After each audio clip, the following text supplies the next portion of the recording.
Why not 175 ఈ విషయంలో ముఖ్యమంత్రి వైఎస్ జగన్మోహన్ రెడ్డి తగ్గేదేలే అనేటట్లు వ్యవహరిస్తున్నారు.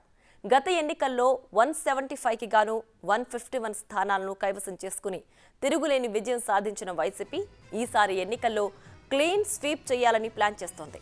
అందులో భాగంగానే సీనియర్ జూనియర్ అంటూ తావు లేకుండా గెలుపు గుర్రాలకే సీట్లు కట్టబెడుతున్నారు సీఎం జగన్. టికెట్ రాని ఎమ్మెల్యేలకు నచ్చచెప్పే బాధ్యతని జిల్లాల వారీగా పలువురు సీనియర్ నేతలకు ఇచ్చినట్లు తెలుస్తోంది.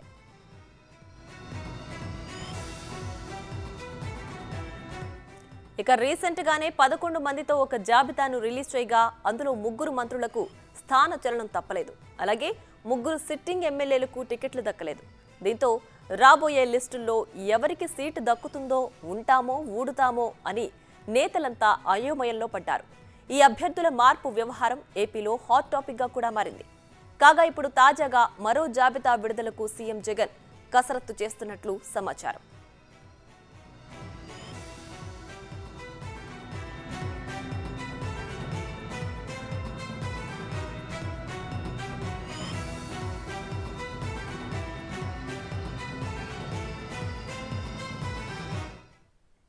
రైట్, ఇక ఇదే అంశానికి సంబంధించి మరింత సమాచారం మా ప్రతినిధి శివ లైవ్ లో అందించడానికి సిద్ధంగా ఉన్నారు. రైట్ శివ, చెప్పండి, ఏపీలో 175 మందిని అంటే క్లీన్ స్వీప్ చేసే విధంగా ముఖ్యమంత్రి అక్కడ ప్లాన్ చేస్తున్నట్లుగా అప్డేట్స్ అందుతున్నాయి. పూర్తి డీటెయిల్స్ ఏంటి? మొత్తం మీద చూసుకుంటే దాదాపుగా వైఎస్ఆర్సీపీలో టికెట్ల ప్రకంపనలు మొదలైనవి. దాదాపుగా చలికాలంలో పొలిటికల్ హీట్ ఆ పార్టీలో అలజడి సృష్టిస్తూ ఉంది.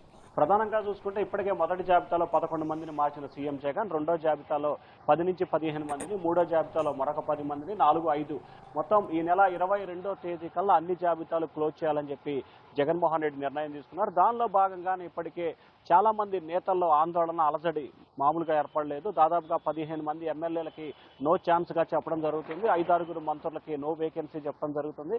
మరొక వైపు గెలిచే వాళ్ళకే టికెట్లు ఇస్తాము, గెలుపొందే వాళ్ళనే లక్ష్యంగా కూడా జగన్ తన ప్రామాణికాన్ని కొనసాగిస్తున్నారు. పూర్తి స్థాయిలో ఐపాక్ బృందంతోనే ఆయన చర్చలు జరుపుతున్నారు. వారు ఏదైతే నివేదికలు ఇస్తారో ఆ నివేదికల ఆధారంగానే మార్పులు చేర్పుల విషయంలో నిర్ణయం తీసుకుంటున్నారు. మరొక వైపు ముఖ్యమంత్రితో భేటీ అవుతున్నారు. ఎవరైతే టికెట్లు రాలేదో వారితో భేటీ అవుతున్న వారితో మాత్రం ముఖ్యమంత్రి ఒకటి చెప్తా ఉన్నారు. వచ్చేది మన ప్రభుత్వమే, ఖచ్చితంగా ఎవరు అధైర్యపడవద్దు, ఖచ్చితంగా రానున్న ఎన్నికల్లో నీ నియోజకవర్గంలో కొత్తగా వచ్చిన అభ్యర్థిని గెలిపించే బాధ్యత నీవే తీసుకో, ఖచ్చితంగా నిన్ను ఎమ్మెల్సీ చేస్తానని చెప్పి కూడా ముఖ్యమంత్రి భరోసా ఇస్తున్నారు. కేవలం 2 మాటలు చెప్పి వారిని పంపించే ప్రయత్నం చేస్తాను. ప్రధానంగా చూసుకుంటే ఎవరైతే అభ్యర్థికి టికెట్ ఇవ్వటం నిరాకరిస్తున్నారో వారికి సంబంధించి ముందుగా ఆ పార్లమెంట్ అంటే ఆ రీజనల్ కోఆర్డినేటర్ ముందుగా భేటీ అవుతారు. ఆ నియోజకవర్గ స్థితిగతులు, ఐపాక్ నివేదిక, ఇంటెలిజెన్స్ నివేదిక, అలాగే ఆర్థిక పరిస్థితులు, రానున్న ఎన్నికల్లో ఆ నియోజకవర్గంలో ఏ స్థాయిలో బడ్జెట్ అవుతుంది అనే దానికి సంబంధించి వివరాలు చెప్తున్నారు. ఆ వివరాలు చెప్పిన తర్వాత లాస్ట్ లో ముఖ్యమంత్రి దగ్గరికి వెళ్ళి తుది మెరుగులు అంటే దాదాపుగా 2-3 డైలాగులు చెప్తా ఉన్న పరిస్థితి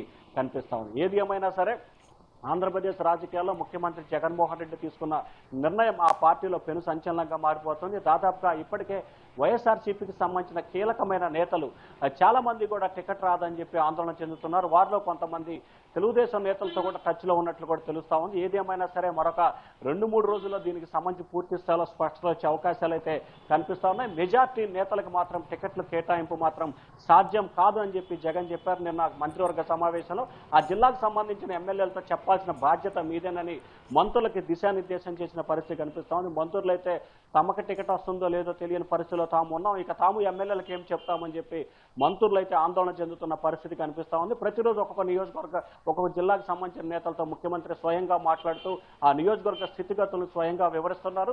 ఎందుకు టికెట్ ఇవ్వాల్సి వస్తుంది, ఎందుకు టికెట్ ఇవ్వకుండా ఉండాల్సి వచ్చింది అనే దానికి సంబంధించి పూర్తి స్థాయిలో వివరాలు అయితే చెప్తున్న పరిస్థితి కనిపిస్తా ఉంది. దాదాపుగా ఈ నెల 22 నుంచి 25వ తేదీ వరకు పూర్తి స్థాయిలో వైఎస్ఆర్సీపీకి సంబంధించి టికెట్ల ప్రక్రియ 175 నియోజకవర్గ టికెట్ల ప్రక్రియ పూర్తయ్యే అవకాశాలు అయితే కనిపిస్తున్నాయి. ఆ తర్వాత నుంచి 175 నియోజకవర్గాలు గెలిపే లక్ష్యంగా వైఎస్ఆర్సీపీ తన రాజకీయాలను మొదలు పెట్టబోతోంది. Priya. Right Shiva, thanks for the updates.